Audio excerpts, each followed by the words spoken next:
नमस्कार। देश के बेस्ट डिबेट शो राष्ट्रवाद में स्वागत है आपका। मैं हूं आपके साथ अनंत त्यागी। राष्ट्रवाद यानी देश से बढ़कर कुछ नहीं। दिल्ली में पिछले 3 दिनों से शराब नीति को लेकर घमासान राजनीति हो रही है। शुक्रवार को मनीष सिसोदिया के घर और करीबियों पर सीबीआई के छापेमारी के बाद इस पर सियासत तेज हो चुकी।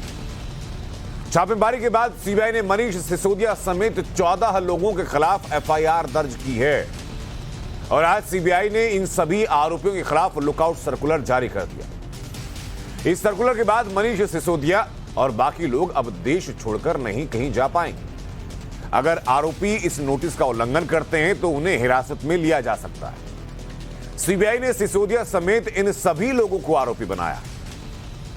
कल मनीष सिसोदिया ने अपनी प्रेस कॉन्फ्रेंस में गिरफ्तारी की आशंका जताई थी। मनीष सिसोदिया को क्या कहीं ना कहीं शराब नीति में घोटाले को लेकर डर सता रहा है क्या? और आज लुकआउट सर्कुलर जारी होने के बाद मनीष सिसोदिया ने टाइम्स नाउ नवाज से खास बातचीत की और कहा कि वो कहीं भागने वाले नहीं हैं। सीबीआई जब चाहे जहां चाहे उन्हें पूछताछ के लिए बुला सकती। मनीष सिसोदिया ने कहा कि छापेमारी के में उनके घर से कुछ भी बरामद नहीं हुआ और मनीष सिसोदिया ने मोदी सरकार पर जमकर हमला बोला और एक बार फिर कहा कि 2024 की लड़ाई मोदी वर्सेस केजरीवाल की होने जा रही है। सुनिए सर। अभी सुबह से मीडिया में चल रहा है कि मनीष सिसोदिया भाग गए। मनीष सिसोदिया के लिए लुकआउट नोटिस जारी किया गया है। मैं तो अपने घर पे बैठा हूँ।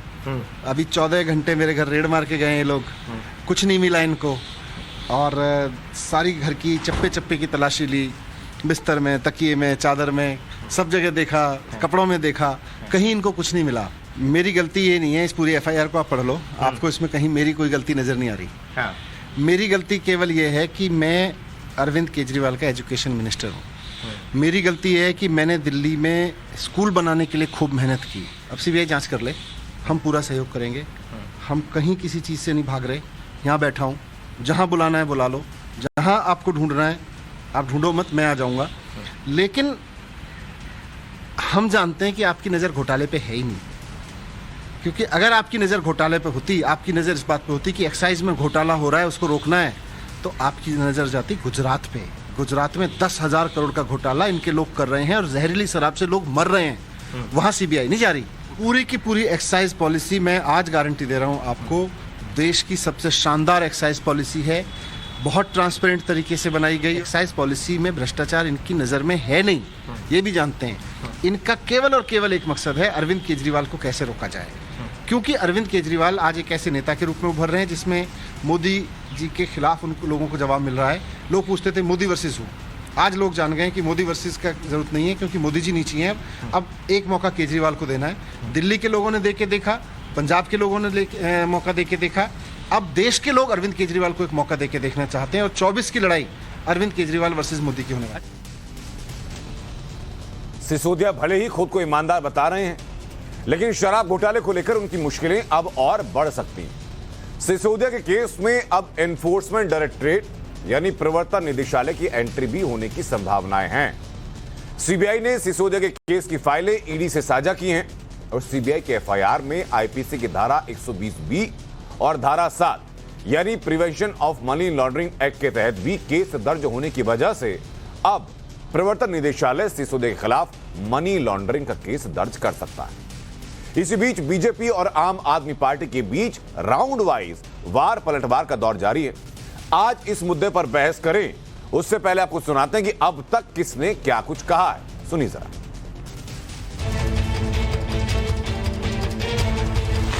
कहना गलत नहीं होगा। भारत की जनता कह रही है आप नहीं पाप है, भ्रष्टाचारियों का बाप है और जनता के लिए अभिशाप है। अरविंद केजरीवाल और मनीष सिसोदिया, जिसने भी दिल्ली को ठगा है, जिसने भी दिल्ली को ठगा है वो अरविंद केजरीवाल का सगा है। मोदी जी आप ये नौटंकी क्यों कर रहे हैं? ये ड्रामा क्यों कर रहे हैं? पूरा देश देख रहा है आपको। मनीष सिसोदिया यही है, दिल्ली में कहीं छोड़ के नहीं जा रहे हैं। जैसे जैसे खुल रही है कड़ी, पास आ रही है आपके हथकड़ी। हम लोग अपनी जुबान बंद नहीं करेंगे प्रधानमंत्री जी, आपको जो करना है कर लीजिए। बिल्कुल चिंता नहीं करिए आप। एक मैंने पिक्चर देखी थी चोर मचाए शोर, तो जो चोर होता है वही शोर मचाता है, वही आम आदमी पार्टी कर रही है। खुद माना है कि शराब में घोटाला भी हुआ है, लेकिन जवाब नहीं देते हैं अरविंद केजरीवाल जो किंग पिन है। और ये जो किंग पिन है वो आरोपी नंबर 1 को संरक्षण देने के लिए अपने पार्टी के प्रवक्ताओं को, नेताओं को जितना मर्जी उतारे। जनता, मीडिया और देश भ्रष्टाचार के आरोपी, शराब के भ्रष्टाचार के आरोपी मनीष सिसोदिया से बार बार जवाब मांगता है।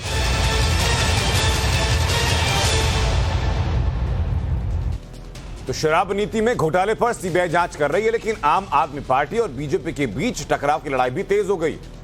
आम आदमी पार्टी आरोप लगा रही कि बीजेपी को गुजरात में चुनाव हारने का डर सता रहा है, इसलिए सीबीआई और ईडी की कार्रवाई की जा रही। दिल्ली पंजाब के बाद केजरीवाल की नजर गुजरात पर है। कल मनीष सिसोदिया और अरविंद केजरीवाल गुजरात दौरे पर भी जाने वाले हैं। आम आदमी पार्टी सीबीआई की छापेमारी को सीधा 2024 के लोकसभा चुनाव से भी जोड़ रही है। आम आदमी पार्टी का आरोप है कि मोदी को केजरीवाल से टक्कर मिल रही है, इसलिए बीजेपी उनके खिलाफ सीबीआई और ईडी का इस्तेमाल कर रही है। जबकि बीजेपी का कहना है कि केजरीवाल मोदी के सामने टिकने नहीं वाले। सवाल यह भी कि अगर केजरीवाल विपक्ष का चेहरा बनते हैं तो फिर क्या ममता बनर्जी, राहुल गांधी, नीतीश कुमार, केसीआर क्या करने वाले हैं? क्या विपक्ष नेता केजरीवाल को अपना नेता मान चुके हैं या मान लेंगे और केजरीवाल इस बारे में आश्वस्त हैं? इन्हीं तमाम समीकरणों के साथ राष्ट्रवाद में शुरुआत करते हैं और राष्ट्रवाद के आज के जो मुख्य सवाल है वो सबसे पहले आपके सामने रखता हूं। सवाल यह कि सिसोदिया पर सीबीआई का शिकंजा, अब ईडी का फंदा भी आने वाला है क्या? सवाल यह कि दिल्ली से लुकआउट नोटिस जारी, आगे का गिरफ्तारी? सवाल यह कि सच में करप्शन या फिर गुजरात की वजह से एक्शन? और सवाल यह भी कि 2024 में Modi model versus Kejriwal model होने वाला है क्या? इन्हीं सवालों के जवाब तलाशने के लिए जो खास मेहमान हमारे साथ हैं उनका परिचय कराते हैं। हमारे साथ बीजेपी से मनजिंदर सिंह सिरसा जुड़ चुके हैं, हमारे साथ संगीत रागी जुड़ चुके हैं, राजनीतिक विश्लेषक हैं, अश्विनी दुबे हमारे साथ हैं, वकील हैं सुप्रीम कोर्ट के, रवि श्रीवास्तव हमारे साथ जुड़ चुके हैं, आम आदमी पार्टी के समर्थक हैं, प्रेम कुमार हमारे साथ हैं, राजनीतिक विश्लेषक हैं, और जगदीश शर्मा हमारे साथ हैं, नेता हैं कांग्रेस से। बहुत बहुत स्वागत आप सभी लोगों का। शुरुआत संक्षेप में रवि श्रीवास्तव जी, मैं आपसे जानना चाहूंगा कि पिछले लगभग 4-5 दिनों से आबकारी विभाग में गड़बड़ियों को लेकर के सवाल पूछे जा रहे हैं, लेकिन जो जवाब दिए जा रहे हैं वो दिए जा रहे हैं शिक्षा नीति को लेकर के। सर, ये तो आम आदमी समझता है ना कि भाई शिक्षा नीति जो विभाग है वो अलग है, आबकारी विभाग जो है अलग है, दोनों अलग अलग चीजें हैं, मिनिस्टर भले ही एक हो, तो मिक्सअप क्यों किया जा रहा है? देखिए, कोई मिक्सअप नहीं है, दोनों चीजों के बराबर अलग अलग जवाब दिए जा रहे हैं। हर प्रेस कॉन्फ्रेंस का जवाब प्रेस कॉन्फ्रेंस से दिया जा रहा है। मुझे तो ऐसा लगता है कि पहली चीज तो यह है कि जो सवाल है या जो चार्जेस है वो चार्जेस कौन लगा रहा है? चार्जेस लगा रही है भारतीय जनता पार्टी। अब भारतीय जनता पार्टी क्या सीबीआई की कांस्टेबल है या सीबीआई भारतीय जनता पार्टी की नौकरी करती है? मुझे तो यही समझ में नहीं आता, क्योंकि जो चार्जेस हैं वो तो कहीं पर किसी एजेंसी ने तो अभी तक लगाए नहीं है। कोई कागज आप मुझे दिखाइए जिस पे लिखा हो कि 144 करोड़, 30 करोड़, लाइसेंसिंग में ये घोटाला, इस नीति में वो घोटाला, कोई किसी जगह पे कोई चार्ज फ्रेम्ड हो तो आप बताइए मुझे। सीबीआई को क्या मिला? पहले आपने बोला 500,000 करोड़ का घोटाला है, फिर बोला 8,000 करोड़ का घोटाला हो गया, फिर कल तो कुछ एक आधे एमपी जो है, गोली मारो मंत्री जो है, वो कह रहे थे 10,000 करोड़ का घोटाला हो गया। रिकवरी तो 1 रुपए की भी नहीं हुई। 31 जगह पर छापे मारे गए, रुपया 1 नहीं मिला।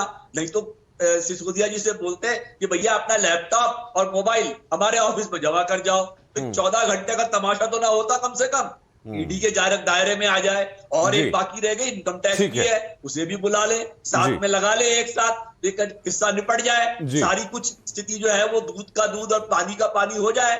अभी बलात्कारी जनता पार्टी या भारत जलाओ पार्टी से हमारा कोई संबंध नहीं है। हम तो जो विपक्ष होगा उसके खिलाफ 2024 में ताल ठोक के लड़ेंगे।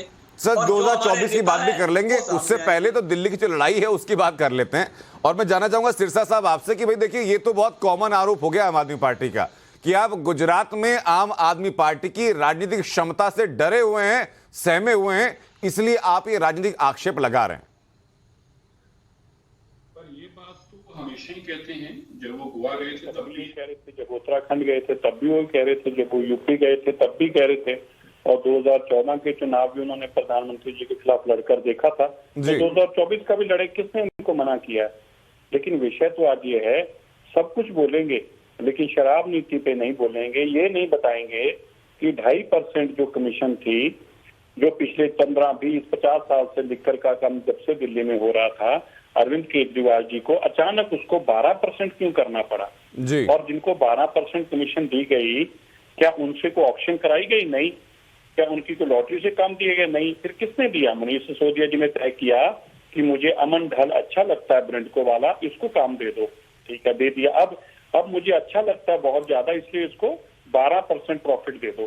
क्या देश में आप मुझे एक बिजनेस और बता सकते हैं जहाँ पे सरकार ने ये तय किया हो कि आपको 12% फिक्स प्रॉफिट मिलेगा? एक और काम बता सकते हैं देश में? दूसरी बात, मनीष सिसोदिया जी और अरविंद केजरीवाल जी खुद टीवी प्रेस कॉन्फ्रेंस पे आके कहते थे कि दिल्ली की सबसे अच्छी पॉलिसी है, इससे 9,000 करोड़ रुपए रेवेन्यू इकट्ठा हो रहा है। ये कैसा घोटाला है जिसमें सरकार को फायदा हो रहा है?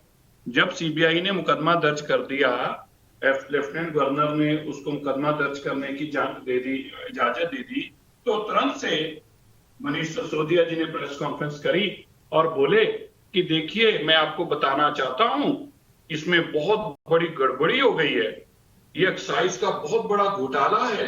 एक्साइज घोटाले से 3500 करोड़ रुपया दिल्ली का राजस्व का नुकसान हो गया है, क्योंकि एलजी ने कागज 48 घंटे पहले बदल दिए थे।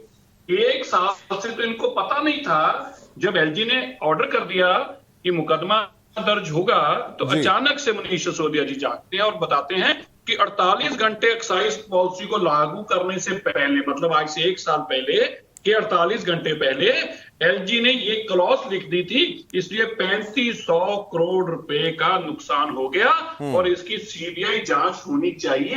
ये अल्फाज हैं, इसकी सीबीआई जांच होनी चाहिए। अब विषय ये उठता है, आपकी एक्साइज पॉलिसी में लिखा था कि जो आदमी होलसेल का काम करेगा वो रिटेल का नहीं करेगा, वो मैन्युफैक्चरर नहीं होगा, मतलब तीनों काम अलग अलग लोग करेंगे।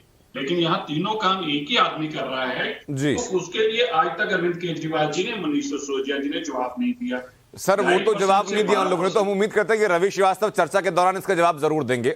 एक छोटी सी टिप्पणी में चाहूंगा प्रेम कुमार जी आपसे, उसके बाद चलूंगा संगीत रागी के पास। मुझे ये बताइए सर कि ये बुनियादी सवाल है जो लोग लगातार पूछ रहे हैं कि भाई अगर आबकारी विभाग को लेकर के सवाल हैं तो शिक्षा नीति के जवाब क्यों दिए जा रहे हैं? कट्टर ईमानदार सरकार से इतनी उम्मीद तो लोग कर सकते हैं कि कम से कम पारदर्शी बने जवाबों में अपने।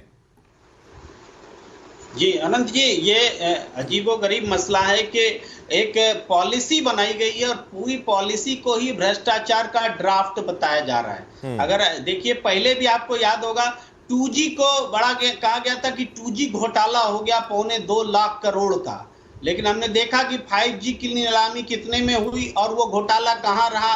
वो पूरी मीडिया, पूरी पार्टी वो कोयला घोटाला में ऐसे ही बोलते रहे, काल्पनिक रूप से ये तय करते रहे। इस मामले में भी आप देखिए, डिप्टी सीएम है मनीष सिसोदिया, इनके खिलाफ लुकआउट होगा क्या? लुकआउट सर्कुलर निकलेगा, मुख्य डिप्टी सीएम तो भाग सकता है देश से, और आप क्या कर रहे हैं लिखित रूप में घोटालों की बात जो कर, लेकिन ये सब हो क्यों रहा है? मूल बात है सर, डिप्टी सीएम होने के साथ साथ वो सीबीआई की एफआईआर में आरोपी नंबर 1 भी तो हैं।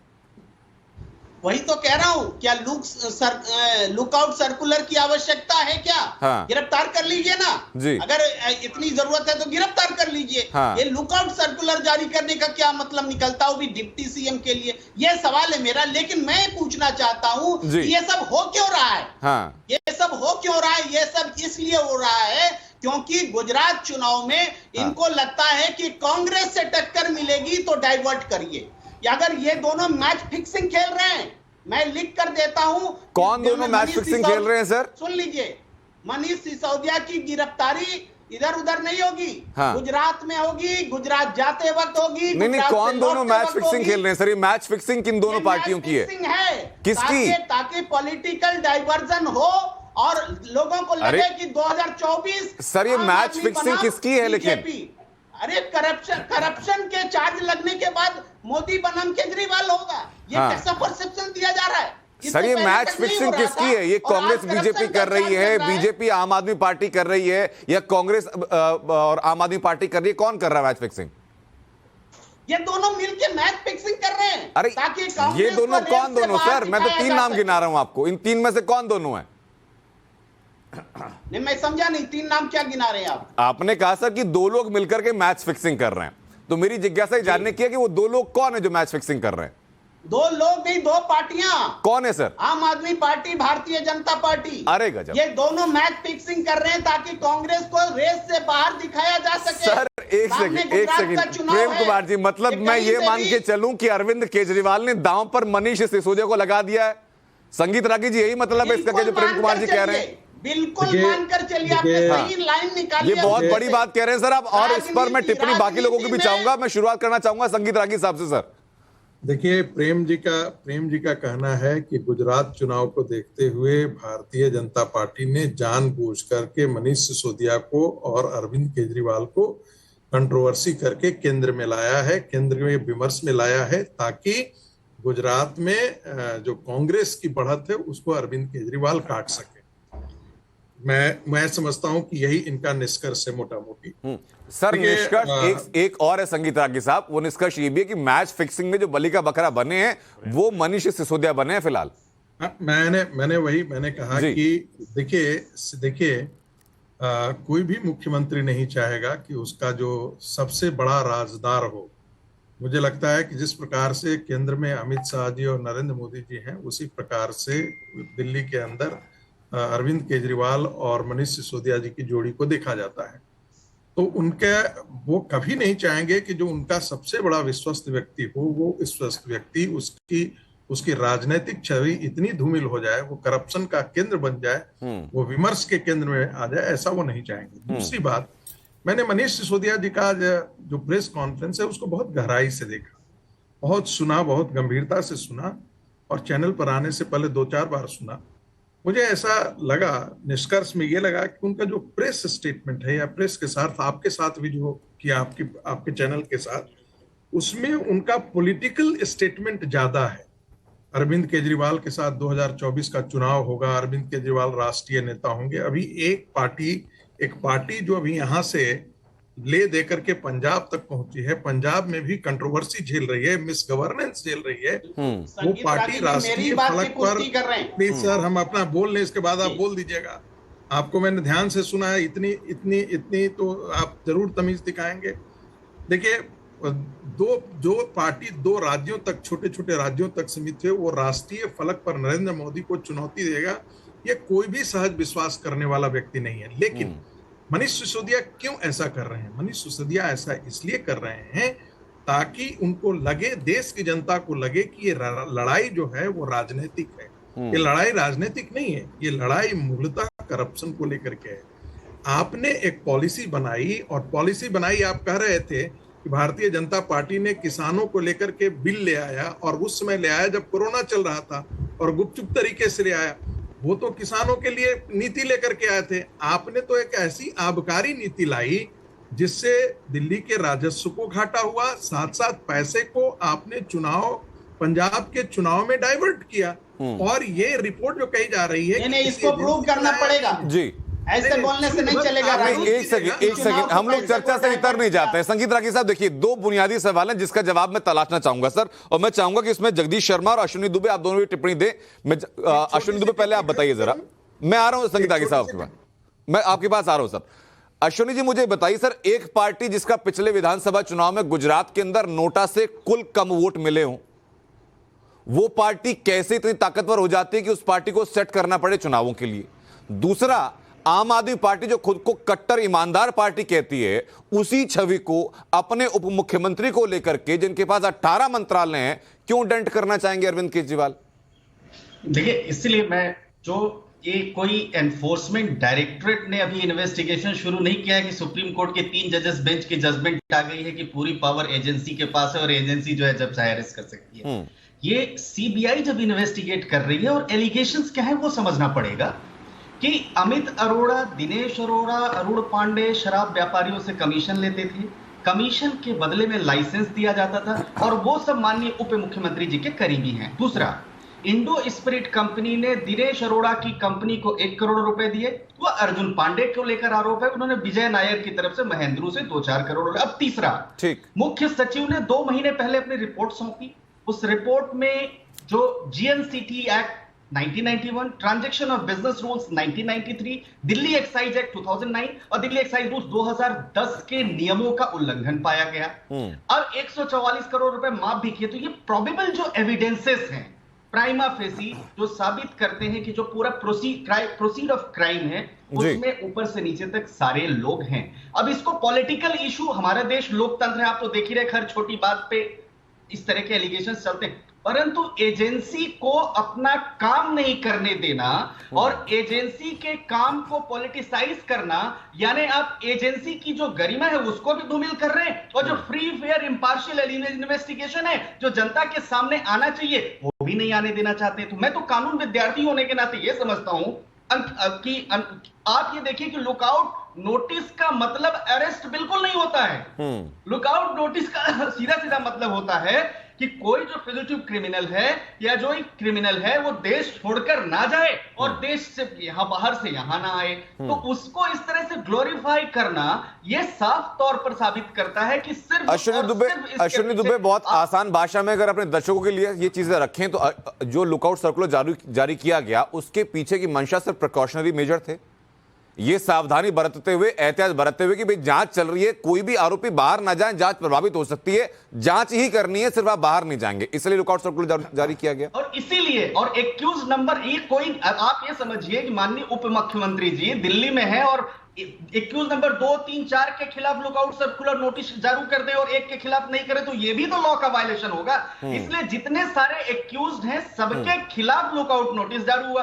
पहले हम देख भी चुके हैं, मेहुल चोकसी को हम देख चुके हैं, हम तमाम जो विजय माल्या को देख, यानी लीगल पर्सपेक्टिव जो है काफी हद तक अश्विनी जी क्लियर हुआ।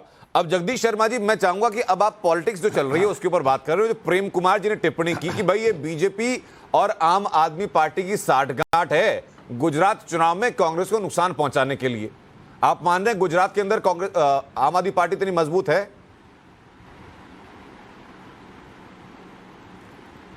देखिए, सबसे पहले तो मैं त्यागी जी एक बात बताना चाहता हूं, ये जो झगड़ा चल रहा है दिल्ली और पूरा देश देख रहा है, ये ठगों में झगड़ा चल रहा है और झूठों में झगड़ा चल रहा है। दोनों ठग भी रहे हैं, दिल्ली को भी, देश को भी, और झूठ भी बोल रहे हैं, जोर जोर की बोल रहे हैं। अभी सिसोदिया जी कह रहे हैं कुछ मिला नहीं है, मिला नहीं तो एफआईआर क्यों दर्ज हो गया? कुछ तो सीबीआई ईडी को मिला होगा ना जिस पर कार्रवाई चल रही है, वो ठीक है, प्रक्रिया के उसको अरेस्ट करेंगे, अरेस्ट तो पक्का करेंगे, करना पड़ेगा क्योंकि कुछ ना मुकदमा दर्ज हुआ है और मुकदमा जब दर्ज हो जाता है उसको अरेस्ट करना पड़ता है। लेकिन जिस तरह से झूठ बोल रहे हैं, इनका एक पंजाब का मंत्री जेल में है, एक दिल्ली का मंत्री जेल में, वो भी कहते कुछ नहीं मिला, निकला बहुत कुछ निकला। और ये गुजरात का इशू तो है ही, चुनाव का तो चल ही रहा है। कांग्रेस पार्टी को दोनों पार्टी खत्म करना चाहती है, पर कांग्रेस पार्टी की विचारधारा है, राहुल गांधी जी, प्रियंका गांधी जी के नेतृत्व में हम अपना काम कर रहे हैं। लेकिन हम लड़ रहे हैं महंगाई पर, बेरोजगारी पर, अपनी बात पूरी ये बताइए सर कि आज की तारीख में जो आलाप आम आदमी पार्टी का है कि भाई राजनीतिक पृष्ठभूमि देख करके या सफलता देख करके बीजेपी घबरा गई, यही तो आरोप आप भी लगाते हैं जब सोनिया गांधी और राहुल गांधी से पूछताछ होती है। देखिए, सफलता कुछ नहीं है त्यागी जी, सफलता नहीं है, ये झूठ की लड़ाई है, झूठ बोल रहे हैं जो की गुमराह कर रहे हैं देश को, लूट रहे हैं देश को, दिल्ली को। आप बताइए ना, बिजली किसको फ्री मिल रही है दिल्ली में? पंजाब में कहते हैं बिजली फ्री, पानी किसको फ्री मिल रहा है दिल्ली में? सब बिल देते हैं। ये तो बेवकूफ बना, जो स्कूल की बात कर रहे हैं, अभी मैंने दिन में इनके को कहते हैं 20,000 कमरे बनाए। अरे भाई, स्कूल के कमरे को आपने डेंट पेंट कर दिया तो बनाया क्या? बनाया तो कांग्रेस ने थे। लिपस्टिक बिंदी लगाने से काम नहीं होता, और सही मायने में एक मॉडल बना दिया है। आप चलिए मेरे साथ दिल्ली के सभी स्कूलों में चलिए, पानी भी दिखाता हूं, स्कूल भी दिखाता हूं, बिजली भी दिखाता हूं, कितनी दुर्दशा दिल्ली की है। अब पंजाब के, अब गुजरात की बारी है, इनको मजा आने लगा है, इस देश और दिल्ली को लूटने में मजा आने लगा। पर दिल्ली की जनता दोनों चीज तंग है। शर्मा जी, अपने आप को ईडी के सीबीआई के शिकंजे में फंसाकर किसको मजा आएगा सर? ये कौन से मजे हैं जो अरविंद केजरीवाल या मनीष सिसोदिया ले रहे हैं? मैं तो सवाल उस बारे में कर रहा हूं। देखिए, सुनिए, मैं बता रहा हूं आपको, ये सरकार मजे ले रही है, भारत सरकार मजे ले रही है। ईडी एक ही जगह क्यों, विपक्ष के पास क्यों? ईडी तो जहां जाना चाहिए, जो उनके दोस्त थे जो पैसा ले गए, जिनका माफ कर रहे हैं, वहां ईडी गए क्या? वहां मजे ले रहे हैं, और भी जाने वाले हैं, एक दो लाइन में लगे, अडानी जैसे भी जाएंगे। बैंक करप्ट होगा, आप देखना श्रीलंका देश बनेगा, उस तरफ कोई नहीं सोच रहा है। अपने किए वादों की बात कोई नहीं कर रहा है, देश की स्थिति में इस पर कोई बात नहीं कर रहा है। बस एक दूसरे टीवी चैनल पर झूठ चट लूट ठग यही चल रहा है। देश देख रहा है, दिल्ली की जनता देख रही है, सिर्फ चुनाव जीतना है, यही इनका मकसद। देश ठीक है सर, अब मैं वापस सिरसा साहब आपके पास में आऊंगा। देखिए जो बातें आम आदमी पार्टी कह रही है वही बातें दोहरा रही है कांग्रेस भी, कि भाई आप लोग अपनी राजनीतिक प्रतिशोध को प्रतिरोधी को दबाने के लिए या राजनीतिक प्रतिशोध के लिए एजेंसी का इस्तेमाल कर रहे हैं। मनीष सिसोदिया बिल्कुल बेकसूर हैं आम आदमी पार्टी के हिसाब से, आप लोग खामखा आरोप लगा रहे हैं। देखिए, अब 2-3 बातें मैं आपको जरूर ध्यान में लाना चाहता हूँ, और जो हमारे रविश पासवान और बाकी लोग भी जहाँ मनीष सिसोदिया जी के घर इससे पहले भी सीबीआई की रेड हुई, क्या कभी उनको किसी ने अरेस्ट किया या अरेस्ट करने की बात किया? मनीष सिसोदिया जी ने कभी नहीं कहा कि मुझे अरेस्ट करें। खुद अरविंद केजरीवाल कहते हैं कि पहले मेरी 400 फाइलें ले गए, तो 400 फाइलें लेके आपने किसी को कार्रवाई तो नहीं करी ना? अगर आपने गलत नहीं किया तो सीबीआई ईडी आपके किसी ने कार्रवाई की। सतिंदर जैन ने गलत किया तो सीबीआई ईडी ने कार्रवाई की। ईडी ने कार्रवाई की तो मनीष सिसोदिया जी और अरविंद केजरीवाल जी बोले सतिंदर जैन बेकसूर हैं, हमने उनके सारे कागज देख लिए। ये बात कोर्ट को भी बताई तो कोर्ट ने उनको झाड़ लगाई, उनकी प्रॉपर्टी सीज की, पीएमएलए एक्ट लगा, और प्रॉपर्टी आज वो जेल में बैठे हैं और कोर्ट उनकी बात सुनने को तैयार नहीं, क्योंकि कोर्ट के सामने सारे सब। और अगर बेकसूर होते तो कोर्ट यकीनी तौर पर उनको अब तक घर पर भेज चुकी होती और आम आदमी पार्टी की सरकार की शाबाशी देती और बीजेपी को या सीबीआई जिसने कार्रवाई की, सॉरी ईडी ने, उसको डांट लगा। लेकिन ऐसा तो नहीं हुआ, कोर्ट में भी गए, प्रॉपर्टी भी सीज हुई, हाईकोर्ट ने नहीं सुना। तीसरी बात, ये एक ही बात कहते हैं, आज मनीष सिसोदिया जी के हक में अरविंद केजरीवाल जी ने स्टेटमेंट दिया कि सीबीआई और ईडी को रेड नहीं करनी चाहिए। ये वही लोग हैं। नहीं, इसके साथ साथ सिरसा साहब उन्होंने एक बात और कही है, उन्होंने ये भी कहा कि इनकी नजर आबकारी विभाग के घोटालों पर नहीं है। अगर आबकारी विभाग के घोटालों पर होती तो गुजरात जहां जहरीली शराब से लोगों की मौतें हो रही हैं, छापेमारी वहां भी हो रही होती। अगर उनको लगता है कुछ हो रहा है तो उनको उसकी कंप्लेंट करनी चाहिए। हमने इसकी कंप्लेंट की, मैं इसमें कंप्लेंट है, तो मुझे लगा गलत हुआ, मैंने तथ्यों के साथ सबूतों के साथ सारे पेश किए सीबीआई के पास जी। और आज वो वही अरविंद केजरीवाल जो कल तक कहा करते थे मेरे पास सबूत हैं, मेरे पास कागज हैं, फिर शीला दीक्षित से माफी मांगी, फिर जेटली से माफी मांगी, नितिन गडकरी से माफी मांगी, आज वो कह रहे हैं कि सीबीआई को और ईडी को रेड नहीं करनी चाहिए। मतलब जो 51 करोड़ रुपया अभी मिला है वेस्ट बंगाल के मंत्री के घर से, अरविंद केजरीवाल जी के मुताबिक वो ठीक था, उसके पास होना चाहिए था और ईडी को कार्रवाई नहीं करनी चाहिए थी। जो 2000 करोड़ का, ठीक है सर, रवि श्रीवास्तव रिस्पॉन्ड करना चाह रहे हैं आपकी इस बात को लेकर के। नहीं होना चाहिए। मैं आ रहा हूं सर आपके पास, रवि श्रीवास्तव जी खुद ही कहने लग पड़े, देखिए आनंद जी, करप्शन नहीं रोकनी चाहिए जी। ये सर इनका बड़ा एक ये विचित्र सा तर्क था कि 10,000 करोड़ का घोटाला गुजरात में शराब को आबकारी पॉलिसी को लेके हुआ है और वहां पे सैकड़ों लोग अपने जान से हाथ धो चुके हैं। वहां पे ही नहीं, यही काम उत्तर प्रदेश में भी हो चुका है। ये काम पॉलिटिकल पार्टी का नहीं है। क्या हमारा काम क्या, हम इन्वेस्टिगेटर हैं क्या? हम सबूत ढूंढने के लिए जाएं क्या? क्यों हम आपकी तरह बैठ करके दोषारोपण नहीं करते। दूसरी बात, ईडी, सीबीआई या इनकम टैक्स, कभी भी आम आदमी पार्टी ने ये नहीं कहा कि आप रेड मत करिए। उल्टा तो मनीष सिसोदिया ने स्वागत किया, आप आइए करिए आकर के। अरे ये तो हमारे माननीय प्रधानमंत्री के अपने भाषण हैं। आपने आज सुने होंगे प्रेस कॉन्फ्रेंस में, कुछ सज्जन प्रेस कॉन्फ्रेंस बहुत करीब से देख के आए हैं, जिसमें मोदी जी न सिर्फ बुराई कर रहे थे, सीबीआई को धमका रहे थे कि आपके खिलाफ जनता ये कर देगी। धमका रहे थे खुद मोदी जी, प्रधानमंत्री जो है देश के। वो नहीं सुना आपने? आज वो संस्था निष्पक्ष हो गई, आज वो ट्रांसपेरेंट हो गई, आज वो बिल्कुल क्लीन हो गई। कैसे भाई? कुछ तो जवाब दीजिए ना। अच्छा, मुझे एक बात बताइए,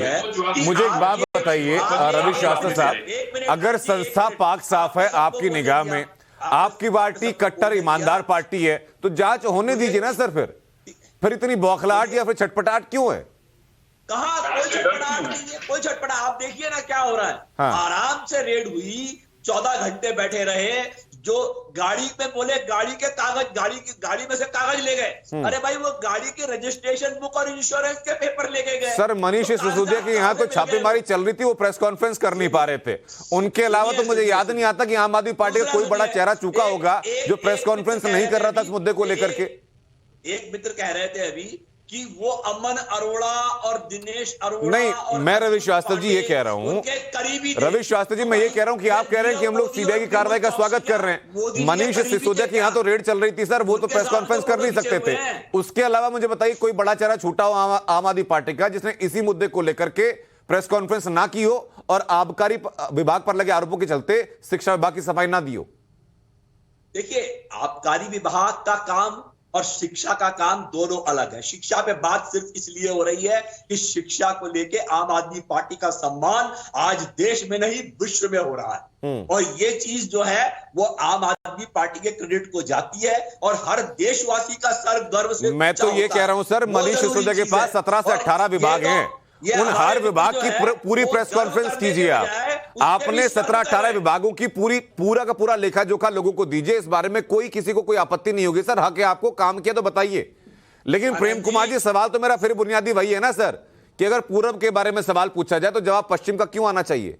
अगर आबकारी में हुए घोटाले को लेकर सवाल पूछा जाए तो शिक्षा नीति के ढिंढोरे क्यों पिटने चाहिए? और फिर देखिए एक और है रवि श्रीवास्तव जी, मैं सिरसा साहब आ रहा हूं आपके पास, छोटी सी टिप्पणी जरा मैं प्रेम कुमार जी से ले लूं। एक साथ सतह में जगदीश जी आपके पास भी आ रहा हूं। आम आदमी पार्टी की ये सोच है कि उनकी सरकार अच्छा काम कर रही है इसलिए उनको ग्रिल किया जा रहा है। अब इस बात को प्रूव करें ना भाई, जो इन्वेस्टिगेशन हो रहा है, क्या आप देखिए इन्वेस्टिगेशन का नेचर क्या है? सीबीआई अभी तक बता नहीं रही कि क्या जांच हुए, अब ईडी को इन्वॉल्व किया जाएगा। इनको अदालत पर भरोसा हट गया क्योंकि ईडी के पास में एक्स्ट्रा पावर है अरेस्ट करने की। किसी तरीके से ईडी के हाथ में सौंप दो मामला ताकि फाइल जमा करके रखो और ब्लैकमेल करते रहो कि हम जहां कुछ में हमारी पॉलिटिकली अगेंस्ट में जाएगा हम तुमको गिरफ्तार कर लेंगे। ये पूरे देश में प्रचलन चल रहा है। अच्छा प्रेम कुमार जी एक सेकंड, मैं छोटी सी चीज अपने लिए भी समझना चाहूंगा और मैं चाहूंगा कि इस मामले में टिप्पणी करें अश्विनी दुबे भी। अश्विनी दुबे, जहां तक मुझे जानकारी है प्रोसीजर के मुताबिक ये हुआ कि भाई मुख्य सचिव को सुगबुगाहट हुई, उन्होंने एलजी से शिकायत की, एलजी ने इस मामले में सीबीआई जांच रिकमेंड की। चूंकि वो सीटिंग मिनिस्टर हैं तो प्रेसिडेंट के यहां से इस बात का अप्रूवल भी आया मनीष सिसोदिया के ऊपर कार्रवाई करने का। सही कह रहा हूं अश्विनी दुबे में? क्या इस पूरे प्रोसीजर में कहीं से भी कोई भी दल हो, वो संविधान में किसी भी पद पे हो, क्या दुर्भावनापूर्ण कार्रवाई करने की गुंजाइश रहती है क्या बीच में? अश्विनी जी देखिए अनंत भाई, इसीलिए ये हमारे देश की अदालतों को पूरी पावर है कि ऐसी कोई वेग फेक पॉलिटिकली मोटिवेटेड रिपोर्ट या कोई इन्वेस्टिगेशन होती है तो कोर्ट्स उसको ओवरलुक करती, रिव्यू करती हैं। देखिए रिपोर्ट बड़ी क्लियर है, इसमें जो government of national capital of Delhi का 1990 एक्ट का रूल है, ट्रांजैक्शन ऑफ बिजनेस रूल 1993 है, दिल्ली एक्साइज एक्ट 2019 है और दिल्ली एक्साइज रूल 2010 सबके नियमों का उल्लंघन पाया गया एक्साइज पॉलिसी में। जी पॉइंट 1। पॉइंट 2 आरोप दूसरा। रवि जी मैं आ रहा हूं आपके पास सर, एक एक करके सबकी बात सुनेंगे सर हम लोग। Ashwini ji proceed of crime की अगर बात करें अनंत भाई, तो जो एलिगेशन है, हम लोग एलिगेशन की बात करते हैं, एलिगेशन है उसमें कोरोना के बहाने लाइसेंस देने में नियमों की अनदेखी की गई। तीसरा, टेंडर के बाद शराब ठेकेदारों के 144 करोड़ रुपए माफ किए गए। जी ये सारे जो एलिगेशन है इनकी इन्वेस्टिगेशन तो इन्वेस्टिगेशन होनी चाहिए सर। और एक जो मेरी समझ से बड़ा एलिगेशन है, संगीता के साथ बताइए जरा, कि आमतौर पर प्रोसीजर ये होता है कि कोई भी बदलाव अगर नीतिगत होना होता है तो कैबिनेट से अप्रूवल लिया जाता है और वो बदलाव होता है। ऐसा तो होता नहीं कि एक व्यक्ति अपने आप अप्रूवल दे दे और बैकडेट की हवाला देकर के पूरी कैबिनेट से बोले कि भाई तुम मुझे ऑथराइज कर दो, सारे फैसले मैं खुद कर लूंगा। ये आरोप भी तो है मनीष सिसोदिया के ऊपर। अनंत जी यहाँ बहुत सारे लोग हैं जो अच्छी तरह एक बात जानते हैं जी कि ऐसा फैसला लेने के बाद मनीष सिसोदिया इसको कैबिनेट में लेकर के गए थे और कैबिनेट ने ऐसा करने से मना कर दिया था। ये भी दर्शकों को, आपके दर्शकों को जानकारी होनी चाहिए। बाद में ये फिर मनीष सिसोदिया ने अपने ही ऐसे करने के लिए करवाया, इसको अपने ही उनके ऑर्डर से हुआ था। मजेदार बात है कि उस पूरे खेल में अरविंद केजरीवाल ने अपना हाथ नहीं जलाया। यदि वो कैबिनेट में हुआ होता तो इनके सभी के हाथ जलते। इन्होंने एक ढंग से मनीष सिसोदिया को छोड़ दिया है। अब क्या चालबाजी है क्या नहीं है इनके अंदर का। अब सर ये तो फिर जो प्रेम कुमार ने शुरुआत में बात कही थी कि बलि का बकरा बन गए मनीष सिसोदिया, वही चीज चरितार्थ होती हुई दिखाई पड़ रही है। दूसरी बात जो मैं कहना चाहता हूं, देखिए शीला दीक्षित को लेकर के इतने सारे आरोप लगाते हुए ऐसे घूमते थे अरविंद केजरीवाल, उनकी अपनी क्या विश्वसनीयता है? उन्होंने शीला दीक्षित के साथ जो जो डॉक्यूमेंट्स दिखाए थे, एक पर भी प्रोसीडिंग्स में आगे नहीं बढ़े। आप चाहते हैं कि आप जो है वो आपके खिलाफ कोई कार्रवाई नहीं हो जी। आप चाहते हैं कि आपके खिलाफ कोई इन्वेस्टिगेशन नहीं हो। भाई चीफ सेक्रेटरी ने रिपोर्ट में ऐसा कहा कि एक कहीं ना कहीं घपला का मामला दिखता है, प्राइमा फेसाई ऐसा मामला बनता है, और चीफ सेक्रेटरी की रिपोर्ट के बाद ही एलजी ने उस पर कार्रवाई की है, सीबीआई इंक्वायरी की बात की है। और इसलिए ये कहना कि इसके बारे में कुछ हुआ नहीं था पहले से, कोई ऐसी नहीं कहा। इस मामले में सर रवि श्रीवास्तव कुछ कहना चाह रहे हैं। रवि जी मैं आपकी बात में उससे पहले बाकी सवाल भी मैं ले लेता हूं। सिरसा साहब कुछ कहना चाह रहे हो, जगदीश शर्मा कुछ कहना चाह रहे हो, उन दोनों की बातें लेकर के फिर मैं आपके जवाब के लिए आऊंगा। सिरसा साहब पहले आप। एक बात हमें सबको याद रखनी चाहिए, ये स्टेट के अंदर पहला ऐसा देश के अंदर वाकया हुआ जब चीफ सेक्रेटरी ने माना कि मेरे ऑफिस के अंदर मेरे एक्साइज कमिश्नर द्वारा ये सारी गड़बड़ियां की गई हैं और इसकी इंक्वायरी जो है सीबीआई को करनी चाहिए। ये पहला विषय है देश के अंदर जब चीफ सेक्रेटरी ने माना और अपनी रिपोर्ट दी। और अब मनीष सिसोदिया जी झूठ बोले तो हल नहीं है ना। वो कहते जी 144 करोड़ का तो कोई जिक्र ही नहीं आया सीबीआई एफआईआर में, जबकि आप एफआईआर का 9 नंबर पेज देखेंगे तो 4 नंबर पैरे में लिखा हुआ है 144 करोड़ का। 8 नंबर पेज पे जाएंगे तो 30 करोड़ का लिखा हुआ है। लेकिन अभी रवि श्रीवास्तव जी कह रहे थे कि देखिए जी ये तो सिर्फ और सिर्फ गुजरात इलेक्शन को लेके सीबीआई अब क्यों काम करने नहीं दे रही, ईडी क्योंकि अरेस्ट कर सकती है, इसके पावर है। लेकिन हमें एक बात याद रखनी चाहिए, गुजरात कनेक्शन मुझे समझ नहीं आता निजी तौर पर। एक ऐसी पार्टी जिसको पिछले विधानसभा चुनाव में नोटा से भी कम वोट मिले हों, वो किसी और पार्टी के लिए खतरा हो सकती है, ये समझना मेरे लिए मुश्किल है। जवाब देंगे श्रीवास्तव जी, अगर जवाब देंगे तो बड़ा छोटी सी बात है श्रीवास्तव जी। 2.5% से 12% किसी को बिजनेस ट्रांजैक्शन के लिए 12% क्यों कोई प्राइवेट आदमी को प्रॉफिट देने की बात करेगा? एक बात है, वो भी उप मुख्यमंत्री ईमानदार सरकार के लोग, ईमानदार सरकार। ठीक है सर, मैं रवि श्रीवास्तव जवाब दूं उससे पहले रवि जी एक सेकंड, जगदीश शर्मा का भी सवाल है साथ में आप के लिए, वो भी कुछ अपनी बात पूरी कर लें, फिर मैं रवि जी आपके पास आ रहा हूं। जगदीश जी देखिए त्यागी जी, सबसे बड़ी बात है कि भारतीय जनता पार्टी आपके जो समर्थक बैठे हैं दोनों गुणगान कर रहे हैं, बहुत अच्छा काम कर रहे हैं। एक ही उदाहरण दूंगा जिससे पूरा देश और दिल्ली प्रभावित हो रही है। हमारे यंग बच्चे, हमारे चाहे आपके हो चाहे मेरे हो चाहे भारतीय जनता पार्टी हो चाहे सभी भारत के यंग बच्चे आज रात को पब में हैं, रात को 3 बजे तक शराब पी रहे हैं, ड्रग्स ले रहे हैं। शराब केजरीवाल जी पिला रहे हैं, हर मंदिर के सामने ठेका खोल दिया है, रात को 3 बजे तक ठेका खोल दिया। ये कौन सा अच्छा काम है? और जैसे गुजरात में ड्रग्स आ रहा है, लगातार आ रहा है, हमारे बच्चे कहां जा रहे हैं? प्रधानमंत्री जी कहते हैं अच्छा काम करो, गोल्ड मेडल आओ। भविष्य में गोल्ड मेडल कहां से आएगा अगर ये अच्छे काम चलते रहे तो? राजीव गांधी जी ने 18 साल की उम्र में वोट डालने का राइट दिया था और केजरीवाल जी ने 18 साल में शराब के ठेके खोल दिए, वो भी स्कूल के सामने, मंदिर के सामने, और सारी रात पुलिस खड़ी करके उनकी रक्षा के लिए, सुरक्षा के लिए। लेकिन जगदीश शर्मा जी यही आरोप तो कोविड काल में आपके ऊपर भी लगा था सर, महाराष्ट्र की महागाड़ी सरकार के ऊपर। आप साझा थे उस सरकार में कि आपने मंदिर तो बंद रखे लेकिन शराब की दुकान और पब खोल दिए थे आपने। देखिए कोविड का एक काम है, आ रहा हूं रवि जी आपके पास। कोविड टाइम में कांग्रेस पार्टी ने राहुल गांधी जी कहने से, मैं अपनी बात करूंगा, कांग्रेस की बात करूंगा, उस सरकार ने क्या करा उनका काम है। नहीं सर, महागाड़ी सरकार में तो आप साथ में थे सर, ऐसा थोड़ी ना कि उसकी बात नहीं करूंगा। खाना बटा हाँ साथ में थे। मैंने कहा ना हम कांग्रेस की बात करेंगे, साथ में थे, पर हम उस समझौते के साथ उनके साथ नहीं थे। हमारी विचारधारा है देश और देश के लोगों की रक्षा करने की, बचाने की। अब आज सरकार नहीं रही तो कहना आसान हो सकता है, उस वक्त पर किसी कांग्रेस के नेता ने कहा नहीं था कि हम इस फैसले के साथ नहीं। बहरहाल मुद्दे से अलग नहीं जाएंगे, लेकिन आपने जो बुनियादी सवाल पूछा जगदीश जी, मैं चाहूंगा कि रवि जी उस बात का जवाब दें और जो सिरसा साहब के सवाल थे उनका भी। रवि सारे जवाब देने को तैयार हूं। मैं अपने मित्र को पहले ये बता दूं कि जिस कांग्रेस सरकार की ये बात कर रहे हैं, मैं खुद दिल्ली में 25 साल तक रहा हुआ हूं और मुझे मालूम है दिल्ली में ठेके किस तरह चलते हैं।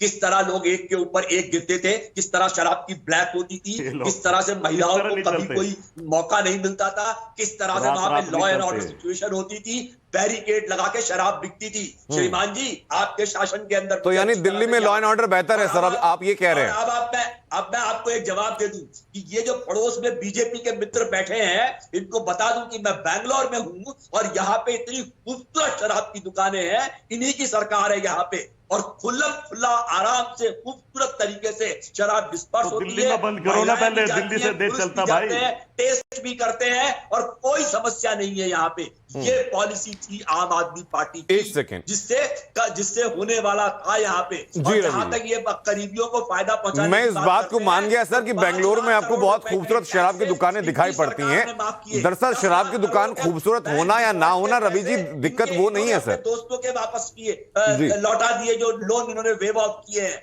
ये जवाब दे देश को। रवि श्रीवास्तव जी, 44 करोड़। एक सेकेंड जगदीश जी, मैं आऊं आपके पास। रवि श्रीवास्तव जी, एक सेकेंड। रवि श्रीवास्तव जी, शराब की दुकानें खूबसूरत हैं या बदसूरत हैं, मुद्दा ये नहीं है सर।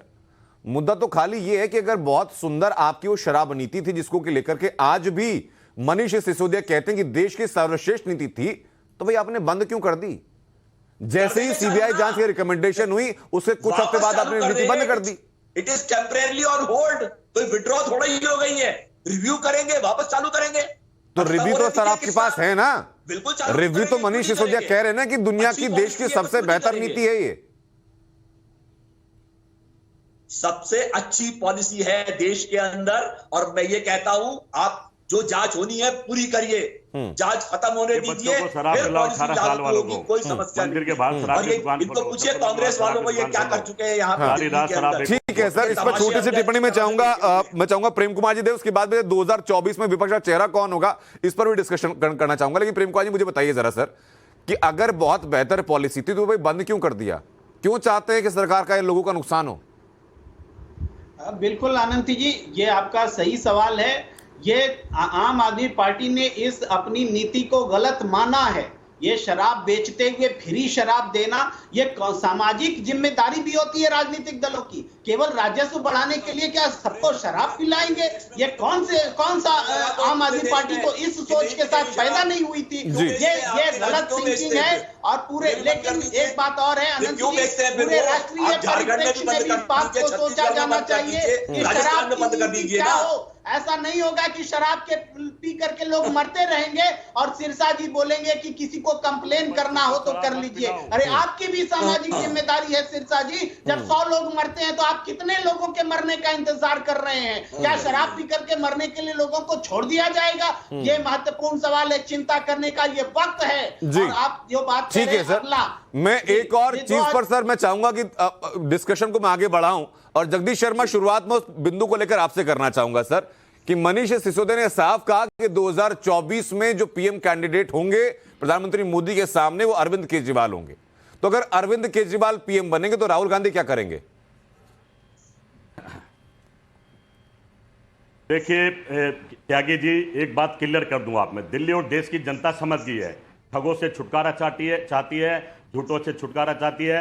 ना केजरीवाल जी होंगे ना मोदी जी होंगे, देश का अगला चेहरा सच्चा और ईमानदार आदमी राहुल गांधी होंगे प्रधानमंत्री के रूप में। ये देश की जनता ने मन बना लिया है, क्योंकि जब से 8 साल में या केजरीवाल जी हैं जब प्रधानमंत्री जी हैं, देश की स्थिति किसी छिपी नहीं है। अब मैं दोबारा रिपीट करना, रोजगार है, महंगाई कहां चली गई है, लोग परेशान हैं, दुखी हैं, महिला सुरक्षित नहीं है, हर चीज सबके सामने है। लेकिन जगदीश जी, अगर अरविंद केजरीवाल और राहुल गांधी के बीच में कंपैरिजन किया जाए तो लोग ये कहते हैं कि एक पार्टी जो लगभग 1 सदी पुरानी है, उस पार्टी की जो सरकार है आज की तारीख में लगभग 2.5 सरकारें हैं। झारखंड में मिलीजुली सरकार है आपकी। एक पार्टी जो 10 साल पुरानी है वो 2 राज्यों में सरकार बना चुकी है। तो जो परफॉर्मेंस ग्राफ है वो राजनीतिक तौर पर तो अरविंद केजरीवाल का बेहतर है राहुल गांधी से। इसका एक कारण है सबसे बड़ा, चुनाव आयोग को सोचना चाहिए। झूठ जो है, झूठ बोलना, गुमराह करना, फिर बांटना, अरे काम दो, रोजगार दो, भीख थोड़ी देनी है। राहुल गांधी झूठ नहीं बोल पाए, ना बोल सकते हैं, सरकार रहे ना रहे। मैं दाव से कहता हूं राहुल गांधी सच बोलेंगे, ये तो देश की जनता समझेगी कि कौन सच्चा और कौन झूठा। ठीक है सर, मेरे पास वक्त कम बचा है, शॉर्ट कमेंट में चाहूंगा संगीत रागी साहब आपसे सर कि ममता बनर्जी बंगाल में चुनाव जीती तो पीएम कैंडिडेट वो, नीतीश कुमार ने पार्टी बदली वापस मुख्यमंत्री बने तो लल्लन सिंह कह देते हैं भाई मुख्यमंत्री कैंडिडेट वो, साउथ से केसीआर लगातार कहते हैं कि भाई प्रधानमंत्री के कैंडिडेट वो, अब अरविंद केजरीवाल आ गए। देखिए, एक अनार 100 बीमार। जब जब कोई चेहरा क्षेत्रीय दलों में उभरता है मुख्यमंत्री के तौर पर, तो ये मीडिया जो है आज से नहीं पिछले 10 साल से यही कह रही है कि ये प्राइम मिनिस्टर मेटल है। मायावती के लिए कभी कहा गया, कभी अखिलेश यादव के लिए कहा गया, ममता बनर्जी के लिए कहा गया, चंद्रबाबू नायडू के लिए बोला गया था, जब आंध्रा में चुन करके आए थे उनके लिए बोला गया।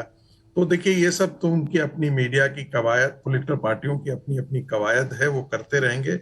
लेकिन एक बात तो तय है कि इनमें से यदि सारे एक साथ मिल भी जाते हैं तब भी नरेंद्र मोदी के लोकप्रियता के साथ वो समक्ष खड़े नहीं होते हैं। इसलिए चुनाव तो 2024 का बिल्कुल ही ये सोचना ही अपने आप में बड़ा हास्यास्पद लगता है कि ये चुनाव नरेंद्र मोदी और अरविंद केजरीवाल के बीच में होने वाला है।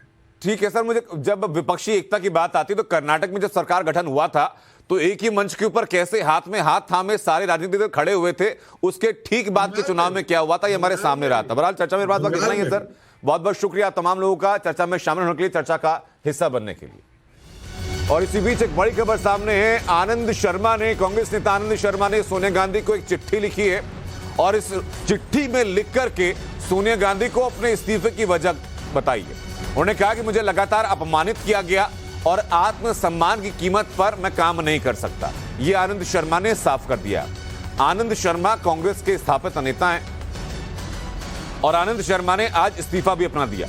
इस्तीफा देने के बाद उन्होंने कहा था कि आत्मसम्मान की कीमत पर काम नहीं किया जा सकता और अब आनंद शर्मा ने सोनिया गांधी को एक चिट्ठी भी लिखी है और सोनिया गांधी को लिखी इस चिट्ठी में ही आनंद शर्मा ने पूरी जानकारी दी कि आखिरकार क्यों आनंद शर्मा ने असहमति जताते हुए ये चिट्ठी लिखी है और क्यों वो हिमाचल इलेक्शन की स्टीयरिंग कमेटी से इस्तीफा दे रहे हैं। ये आपको हम चिट्ठी का अंश भी दिखा रहे हैं और चिट्ठी में आपको पढ़ के भी बता देता हूं कि शुरुआत में लाइन क्या है। उन्होंने लिखा कि friends, I was appointed chairman of the steering committee for Himachal Pradesh election on 26 April by Congress president, यानी 26 अप्रैल को कांग्रेस अध्यक्षा के द्वारा मुझे हिमाचल के इलेक्शन की कमेटी का अध्यक्ष बनाया गया।